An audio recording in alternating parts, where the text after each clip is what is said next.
नमस्कार दर्शकों, धार्मिक चमत्कार में आप सभी का स्वागत है। आज की वीडियो में हम जानेंगे कि भगवान श्री कृष्ण को शिशुपाल का क्यों करना पड़ा था वध। क्या थी इसके पीछे की वजह, आइए जानते हैं। महाभारत की कथा भगवान श्री कृष्ण के बिना अधूरी है।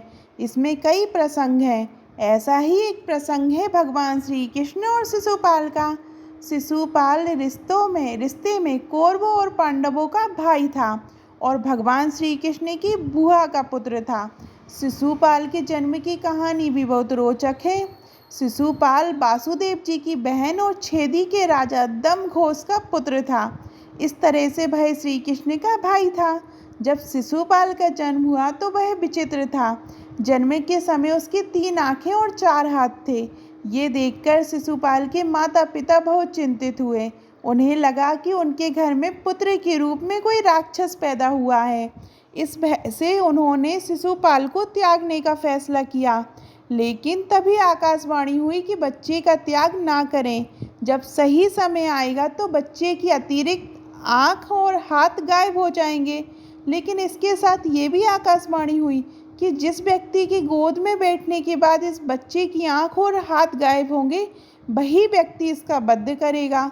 आकाशवाणी से शिशुपाल के माता पिता की चिंता तो चली गई, लेकिन उन्हें उसके वध की चिंता सताने लगी।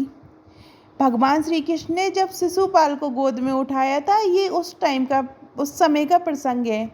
समय तेजी से बीतने लगा। एक दिन कृष्ण अपने पिता वासुदेव की बहन यानी अपनी बुआ के घर आए। वहाँ शिशुपाल को देखकर उनके मन में स्नेह जागा और उसे अपनी गोद में बिठा लिया। गोद में बिठाते ही शिशुपाल की अतिरिक्त आँख और हाथ अदृश्य हो गए। तब शिशुपाल को आकाशवाणी याद आ गई। इस घटना के बाद शिशुपाल की माता परेशान हो गई और उन्होंने भगवान श्री कृष्ण से शिशुपाल का वध न करने का वचन लिया। भगवान अपनी बुआ को दुखी नहीं देखना चाहते थे, लेकिन विधि के विधान को भी नहीं टाल सकते थे। इसलिए उन्होंने अपनी बुआ से कहा कि वे शिशुपाल की 100 गलतियों को माफ़ कर देंगे, लेकिन 101 भी गलती पर उसे दंड देना ही पड़ेगा। लेकिन इसके साथ ही उन्होंने बुआ को ये भी वचन दिया कि यदि शिशुपाल का वध करना भी पड़ा तो वध के समय शिशुपाल को जीवन मरण के चक्र से मुक्ति मिल जाएगी। इसके बाद भगवान श्री कृष्ण वहाँ से चले आए। शिशुपाल रुक्मणी से विवाह करना चाहता था, लेकिन रुक्मणी भगवान श्री कृष्ण से प्रेम करती थी और उनसे ही विवाह करना चाहती थी। लेकिन रुक्मणी के भाई राजकुमार रुक्मी को रिश्ता मंजूर नहीं था। तब भगवान श्री कृष्ण रुक्मणी को महल से लेकर आ गए थे। इसी बात से शिशुपाल भगवान श्री कृष्ण से शत्रुता मानता था।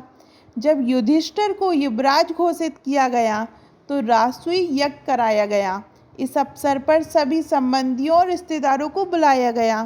प्रतापी राजाओं को भी आमंत्रण दिया गया।